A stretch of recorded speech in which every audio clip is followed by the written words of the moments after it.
ကဲမိတ်ဆွေများအားလုံးပဲမင်္ဂလာပါဗျဒီကနေ့ဗီဒီယိုမှာတော့ကြောက်မြက်ရတနာလောကမှာထူးခြားစမ်းကြယ်ပြီးရာဇဝင်ရှည်လျားတဲ့ကြောက်တမျိုးအကြောင်းလေးကိုပြောပြပေးတော့မှာဖြစ်ပါတယ်အဲ့တော့ဒီကြောက်ဟာဆိုရင်တော့ဒါပရင်ကြောက်ပဲဖြစ်ပါတယ်ကျွန်တော်လက်ရှိလက်မှာကင်ဆောင်ထားတဲ့ကြောက်ဟာဆိုရင်တော့ဒါပရင်နီလို့ခေါ်တယ်ပေါ့နော်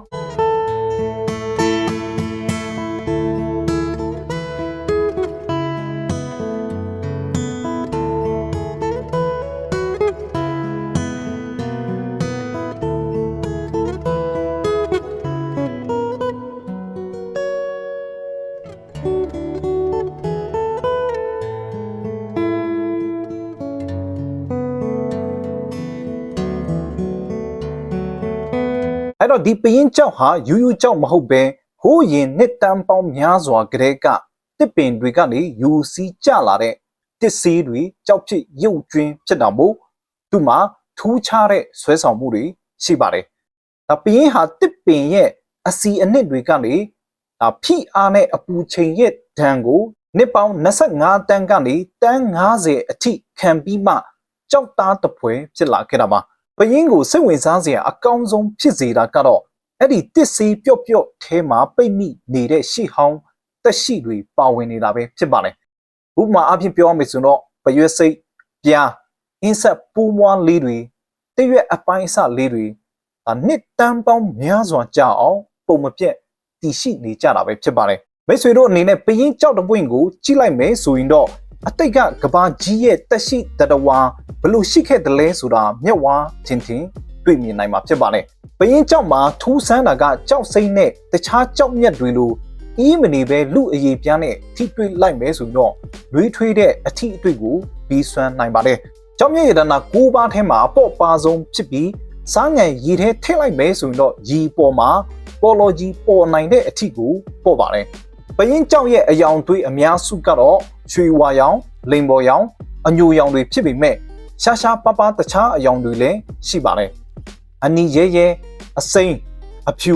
ခရမ်းပြာရောင်အထိအမျိုးရှိနိုင်ပါတယ်။တွေးပရင်လို့ခေါ်တဲ့ကျွန်တော်လက်ရှိလက်ထဲမှာကင်ဆောင်ထားတဲ့ဒီအနီရောင်ပရင်ဟာဆိုရင်တော့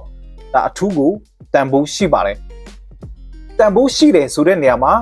ကျွန်တော်ဒီဗရမ်းများတို့စိန်တို့လိုကျွန်တော်တန်ဖိုးမြင့်တာကိုဆိုလိုတာမဟုတ်ဘူးပေါ့နော်။ဒါကျွန်တော်တို့ပရင်အမျိုးအစားထဲမှာဆိုရင်တော့ဒီအနီဆိုတဲ့ပရင်ဟာဒါတန်ဖိုးအရှိဆုံးပရင်ဆိုပြီးမှကျွန်တော်တို့ဒါတတ်မှတ်လို့ရတယ်ပေါ့နော်တကယ်တော့ပရင်ကြောက်ရဲ့ထူးခြားစမ်းကြယ်ပြီးရာဇဝင်ရှည်လျားတဲ့မှတ်တမ်းတွေဟာခမန်းချက်တက်တွေမဟုတ်ပါဘူးအဲ့ဒါတွေဟာသိပ္ပံပညာရဲ့အတိအကျဆုံးနဲ့စစ်ဆေးမှုတွေနဲ့တက်တည်ပြထားတဲ့တမိုင်းဝင်အချက်လက်တွေရှိနေပါတယ်နှစ်ပေါင်းတန်းပေါင်းများစွာကလေးကတစ်ဆေးမာသွားတဲ့ရုပ်ကျွင်းတွေဖြစ်ပါတယ်အဲ့ဒီတစ်ဆေးတွေထဲမှာပိတ်မိနေခဲ့တဲ့အင်းဆက်အပင်အပိုင်းအစဒါမှမဟုတ်ရင်တတဝါငယ်လေးတွေလေနဲ့အပူဒဏ်ကနေကာကွယ်ခံရပြီးတော့မှပုံစံမပြတ်ဘဲနဲ့တည်ရှိနေကြတာပဲဖြစ်ပါတယ်။ဒါဟာတိုက်ရိုက်မျက်မြင်တက်တည်အနေနဲ့ဖြစ်ပြီးတော့မှခက်မှန်းယုံတက်မဟုတ်ပါဘူး။သိပ္ပံပညာရှင်တွေဟာပရင်ထွက်ရှိတဲ့ကြောက်လွာတွေရဲ့တက်တန်းကိုတတုဓာတ်ခွဲခန်းမှာခွဲချမ်းစိတ်ဖြာပြီးတော့မှဒါသူတို့နီးလန်းတွေနဲ့အတိအကျစစ်ဆေးသွားခဲ့တာဖြစ်ပါတယ်။ဥပမာအားဖြင့်ပြောရမယ်ဆိုရင်တော့မြမပရင်ထဲမှာဒိုင်နိုဆောရဲ့အမွှေးအတောင်ပါအမြင့်ပိုင်းကိုတော့မှပုံစံမပြတ်ပင်တွေ့ခဲ့ရတာဟာခက်မှန်းချက်ထက်ကြော်လွန်ပြီးတော့မှကြီးမားတဲ့သိပ္ပံရှာဖွေတွေ့ရှိမှုတွေဖြစ်ပါတယ်။ဒါကြောင့်ပရင်ဟာလွန်ခဲ့တဲ့နှစ်ပေါင်းတန်းပေါင်းများစွာကတည်းကကမ္ဘာကြီးရဲ့တိကျခိုင်မာတဲ့မှတ်တမ်းတင်ထားတဲ့အဖိုးတန်ယတနာတစ်ပါးပဲဖြစ်ပါတယ်။အဲ့တော့ဒီပရင်ကြောက်အမျိုးအစားနဲ့ပတ်သက်ပြီးလက်ရှိမှာဒါဈေးကွက်တန်ဖိုးအနေထားကဘယ်လိုမျိုးအခြေအနေရှိတယ်လဲဒါအယောင်းဝယ်တွေရောဒါဘယ်လိုမျိုးတွေပြုတ်လို့နေတယ်လဲစတော့ဒီနဲ့ပတ်သက်ပြီးကျွန်တော်အနေငယ်လေးဒါထည့်သွင်းပြီးမှပြောဆိုပေးချင်တယ်ဗျအဲ့တော့ဒီတန်ဖိုးအရာပြောရမယ်ဆိုရင်တော့ဒါအတိအကျပြောဖို့တော်လေးကိုခက်ပါတယ်ဘာကြောင့်လဲဆိုတော့ပရင်ရဲ့ဈေးနှုန်းဟာကြောက်တဒုံချင်းစီရဲ့အည်သွေးနဲ့ဈေးကွက်ဝယ်လိုအားပေါ်မူတည်ပြီးတော့မှအမြဲလိုပြောင်းလဲနေတတ်တာကြောင့်ပဲဖြစ်ပါတယ်အဲ့တော့ကျွန်တော်တို့မြန်မာနိုင်ငံကချင်ပြည်နယ်ဟူကောင်းဒေတာမှာဒီအများစုထွက်တဲ့ပရင်နောက်ပြီးတော့မှကျွန်တော်တနိုင်းပေါ့နော်မိုးကုတ်မှာလည်းကျွန်တော်ထွက်တာတော့ကြားဘူးတယ်တို့ပေမဲ့အများကြီးတော့မထွက်ဘူးပေါ့နော်အဓိကတော့ကျွန်တော်ဟူကောင်းဒေတာကနေပြီးတော့မှ ဒါပရင်ကြောက်အမျိုးအစားတွေကပို့ပြီးတော့မှဒါထွက်တာတွေများတယ်အဲ့တော့ဒီကြောက်တွေအားလုံးကိုတရုတ်နိုင်ငံတနိုင်ငံကပဲအဓိကဒိုင်ခံပြီးတော့မှဒါဝယ်ပြီးနေတယ်လို့ဒါပြောလို့ရတယ်ဗျဒီအကြောင်းရင်းကြောင့်ပရင်ကြောက်ဟာဒါတန်ဖိုးဖြတ်တဲ့နေရာမှာအတိအကျပြောရတာတော်တော်လေးကိုခက်ခဲစေတာပဲဖြစ်ပါတယ်ဒါပေမဲ့လည်းမိတ်ဆွေတို့ကိုပရင်ရဲ့ခက်မှန်းချေပေါက်စည်းအနေထားလေးကိုသိအောင် sharing လေးလုပ်ပြပေးချင်ပါတယ်အဲ့တော့ဒီပရင်နီရဲ့ဒီဈေးနှုန်းတက်မှတ်တဲ့အဓိကအချက်ကိုပြောရမယ်ဆိုတော့ဒီသူ့ရဲ့ဒီ grand လို့ပြောမယ်ပေါ့နော်အဲ့တော့တရုတ်ပြည်မှာကျွန်တော်များသောအားဖြင့်ဒီပရင်တွေအဝါဖြစ်စေပေါ့နော်ဒီပရင်ကြောက်မျိုးစားပဲအကြောက်မျိုးစားပဲဖြစ်စေကျွန်တော်အဓိကအားဖြင့်ဒီအယောင်းဝယ်ပြုလုပ်တဲ့နေရာမှာဒါ grand နဲ့သူတို့ကရောင်းလေးရှိတယ်ပေါ့နော်အဲ့တော့ဒါတော့နံပါတ်1အနေနဲ့ကြောက်ရဲ့အလေးချိန် grand ကိုချိန်ပြီးတော့မှကြောက်ရဲ့ဈေးနှုန်းကိုတန်ဖိုးဖြတ်တာဖြစ်တယ်ပေါ့နော်အဲ့တော့ဒုတိယအချက်အနေနဲ့ကတော့ဒီအယောင်နဲ့ကြည်လင်မှုကိုကြည့်တယ်ဗျဒီအယောင်ဆိုတဲ့နေရာမှာကျွန်တော်အဝါရောင်ပရင်ထက်ပေါ့နော်ဒီနီရဲပြီးတော့မှအခုကျွန်တော်လက်ထဲမှာကင်ဆောင်ထားတဲ့ကြောက်လိုမျိုးပေါ့နော်ဒါမဲ့ရင်နေတဲ့တွေးနီရောင်လိုမျိုးရှိတဲ့ဒီပရင်ကြောက်မျိုးစားတော့ပို့ပြီးတော့မှတန်ဖိုးရှိတယ်လို့ပြောလို့ရတယ်ဗျအယောင်ရင့်လေလေဒါဈေးကတော့ကြီးလေလေဖြစ်ပါတယ်โอเคအဲ့တော့ကျွန်တော်ဥပမာလေးပြပေးပါမယ်ကျွန်တော်အခုဒီမှာကင်ထားတာဆိုရင်တော့ဒါပရင်အဝါပေါ့နော်ဒါကျွန်တော်များသောအားဖြင့်အရက်ခေါ်တဲ့စကားအရဆိုရင်တော့ဒါဒီဇယ်ရောင်လို့ပြောကြတယ်ပေါ့နော်ဒါဒီဇယ်ပရင်ကျွန်တော်ဒီဇယ်ပရင်အရောင်နဲ့နောက်ထပ်ကျွန်တော်ရွှေဝါရောင်ပေါ့နော်လုံးဝကျွန်တော်ဒီရွှေဖြော့ဖြော့လင်းလင်းလေးနဲ့အရောင်မျိုးပေါ့နော်အခုဒီလက်ထဲကတော့ဒါအားလုံးသိပြီးသားဖြစ်တဲ့ဒီအနီရောင်ပေါ့နော်အဲ့တော့ဒီကြောက်နှမျိုးစလုံးဟာဒါကလတ်ချိန်တူရင်တောင်မှဒါဈေးနှုန်းကပြောမယ်ဆိုရင်လုံးဝကျွန်တော်10ဆကနေပြီးတော့မှဒါအစ100လောက်ထိဒါကွာခြားနိုင်တဲ့အနေအထားမျိုးရှိတယ်ဗျအဲ့တော့ဒီအနီတွေကပြောမယ်ဆိုရင်တော့ကပအရှားပါဆုံးစည်ရင်ဝင်ကြောက်ထဲမှာပါတယ်ပေါ့နော်အဲ့တော့ကျွန်တော်ဒီဟူကောင်းဒေတာဒါကချင်ပြည်နယ်မှာကျွန်တော်ထွက်ရှိတဲ့ပရင်ကြောက်တော်တော်များများပါပေါ့နော်အဲ့တော့ဒီအဝါကကျွန်တော်အပွင့်တောင်းချီထွက်မယ်ဆိုရင်ဒီအနီကပြောမယ်ဆိုရင်ဒါ10ပွင့်ရာအပွင့်100လောက်ပဲထွက်တယ်ပေါ့နော်ဒါတော်တော်လေးကိုဒါကွာဟာချက်ရှိတယ်ရှားပါတယ်ပေါ့နော်โอเคအဲ့တော့ကျွန်တော်နောက်ထပ်အနေနဲ့ဒီဈေးနှုန်းတက်မှတ်တဲ့အဓိကအပိုင်းလေးကိုတွားလိုက်အောင်ပါအဲ့ဒါကတော့ကျွန်တော်တို့ကြောက်ရဲ့အရွယ်စားဖြစ်တယ်ပေါ့နော်အဲ့တော့ဒီကြောက်ရဲ့အရွယ်စားကတဘာဝအတိုင်းပဲဒီအကြီးပုံစံမျိုးရှိပြီးတော့မှဒါပဒီလုံးတွေလည်းအများကြီးထုတ်နိုင်တယ်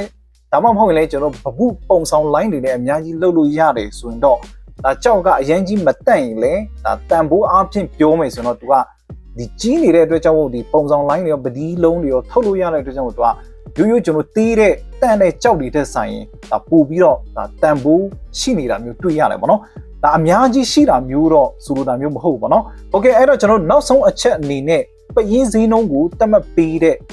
အချက်တစ်ချက်ကိုတွားလိုက်အောင်ပါအဲ့ဒါကတော့ဒါပရင်ရဲ့ဒီအောင်းဝင်ရုပ်ကျွင်းဖြစ်တယ်ပေါ့နော်ကျွန်တော်ပရင်တစ်ပွင့်မှာဒီထဲမှာကျွန်တော်ဒီတစ်ကိုင်းတွေပေးစိတ်တွေအပူးမွားပေါင်းစုံပေါ့နော်ဒါအတောင်မှန်ပါတဲ့အကောင်ဖြစ်စီဒါကျွန်တော်ပုံမပြစ်ဘဲနဲ့ဒီအတွင်းထဲမှာဒါရုပ်ကျွင်းအဖြစ်ကြံရှိနေမယ်ဆိုရင်တော့အထူးသဖြင့်ပြောရမယ်ဆိုတော့သိပ္ပံပညာရဲ့တန်ဖိုးပေါ့နော်အဲ့တော့ဒီလိုမျိုးပါတဲ့ကြောက်ဆိုရင်တော့ဒါပို့ပြီးတော့မှဒီဈေးနှုန်းကကျွန်တော်တို့ဒီအရှိမပြောခဲ့တဲ့ဒါအဝါတို့အနီတို့ထပ်ပို့ပြီးတော့မှအစပေါင်းကျွန်တော်ထောင်ချီကျွန်တော်မြင့်တက်တွားနိုင်ချေရှိတယ်ပေါ့နော်အဲ့တော့ဒါကတော့ဒီလိုမျိုးကျွန်တော်ရုပ်ကျွင်းအဖြစ်ကြံရှိတဲ့ဒါကြောက်မျိုးဆိုရင်တော့တော်တော်လေးရခဲပါတယ်အကယ်၍ရမယ်ဆိုရင်လေတန်ဖိုးတော်တော်လေးညင့်တယ်ပေါ့နော်ဒါပြောမှဆိုအားလုံးတော့မှကျွန်တော်အလူရက်နဲ့ဝေယူချင်နေကြတဲ့ကြောက်မျိုးစားတွေဖြစ်ပါတယ်โอเคအဲ့တော့ဒါတွေကတော့ပရင်ကိုဈေးနှုန်းတက်မှတ်ပေးတဲ့အဓိကကျွန်တော်အချက်တွေဖြစ်တယ်လို့ပြောလို့ရတယ်ပေါ့နော်ဒါဆိုရင်ကျွန်တော်တို့ရဲ့ဒီဈေးနှုန်းခက်မှန်းချေကျွန်တော်ဈေးကွက်မှာဘယ်လောက်ပေါက်နေတယ်လဲဆိုတော့တောင်းပြီးတော့ကြည့်လိုက်ရအောင်ပါအဲ့တော့တကယ်လို့ပရင်နီဆိုရင်တော့ဒါဒီတွေးလို့ရဲနေတဲ့ပရင်နီပေါ့နော်ကြည်လဲကြည်မယ်ဆိုရင်တော့အဲ့ဒါကကျွန်တော်ဒီတဂရမ်ပေါ့ပြောမယ်ဆိုတော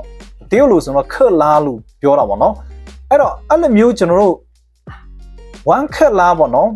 1 gram ဆိုရင်ဒေါ်လာ20ကနေပြီးတော့မှ80အထိရှိပါတယ်အဲ့တော့ကျွန်တော်တို့ဒီပရင်ဒီလိုမျိုးလိန်မော်ရောင်တို့အဝါရောင်တို့ဆိုရင်တော့ဒါ$5ကနေ20ဝန်းကျင်အထိရှိတယ်ပေါ့နော